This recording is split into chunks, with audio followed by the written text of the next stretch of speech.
Nous voici sur l'esplanade du sanctuaire Notre-Dame de Miséricorde à Pellevoisin. Ici, la Vierge Marie a donné un signe de sa puissance maternelle, de son amour miséricordieux auprès des baptisés, à travers le signe de la guérison d'Estelle Faguette, dont nous allons célébrer le 150e anniversaire en 2026. Estelle est une bonne chrétienne, fidèle, d'origine modeste, de conditions simples, mais qui est parfaitement éduquée et très proche de Dieu, avec une vie spirituelle bien construite. Elle est tombée gravement malade et elle implore la miséricorde de Dieu. Et le Seigneur va montrer à travers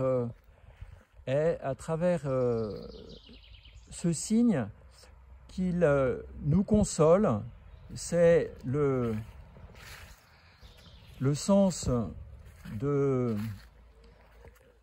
la représentation de Raphaël ici, et puis qu'il nous défend et nous protège contre les attaques du mal. Dans les épreuves, le Seigneur est là. Il ne nous laisse pas dans l'épreuve, il nous défend contre les puissances du mal. Donc Estelle est à la fois éprouvée par la maladie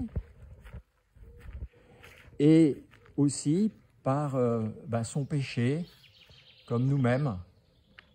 Et donc, au moment de sa guérison, elle connaît à la fois une guérison du corps et un relèvement, un retournement de son âme encore plus profond.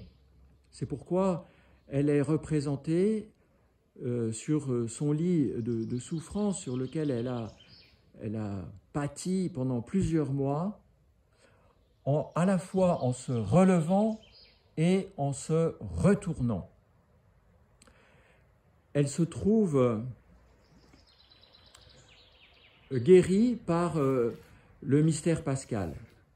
Jésus mort et ressuscité pour nous.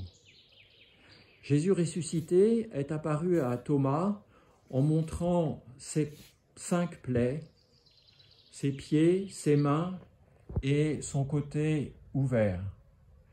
C'est de ce côté ouvert que jaillit la puissance de la grâce qui est envoyée comme une bonne nouvelle aux 4 points cardinaux, comme les 4 évangiles nous le rappellent.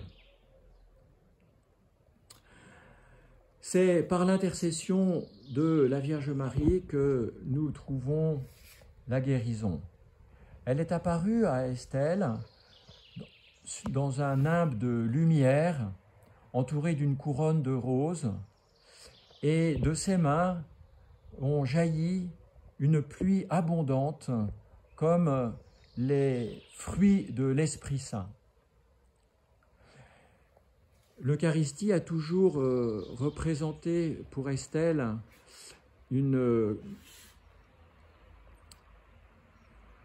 un don particulier. À sa première communion, elle a fait une expérience spirituelle puissante qui a toujours marqué, elle est toujours restée fidèle à l'Eucharistie. Et c'est par le don de l'Eucharistie que sa guérison s'est achevée. Lorsqu'elle a communié des mains de l'abbé Salmon, son bras droit a pu se déplier pour faire le signe de la croix, son bras qui était resté ankylosé malgré la guérison. Et à ce moment-là, il y a comme une plénitude de grâce qui est donnée, et c'est pourquoi Estelle est toute nimbée de lumière sur la fresque. Voilà, chers amis, cette petite explication rapide de ce moment que nous allons célébrer dans le jubilé de cette manifestation, de cette visitation. Les deux cœurs du Christ et de Marie sont unis pour nous donner la grâce de traverser les moments peut-être anxiogènes ou difficiles que nous traversons aujourd'hui. Mais a-t-il été des moments complètement paisibles? Nous le savons bien, le paradis n'est pas sur la terre. Et nous sommes invités à traverser ce pèlerinage unis au cœur du Christ et de Marie, en intercédant pour le salut de l'humanité. Le chrétien est un autre Christ, et n'oublions donc pas cette mission non seulement de sauver nos âmes, comme nous disons parfois, mais aussi de collaborer, coopérer dans le mystère de la communion des saints au salut de l'humanité.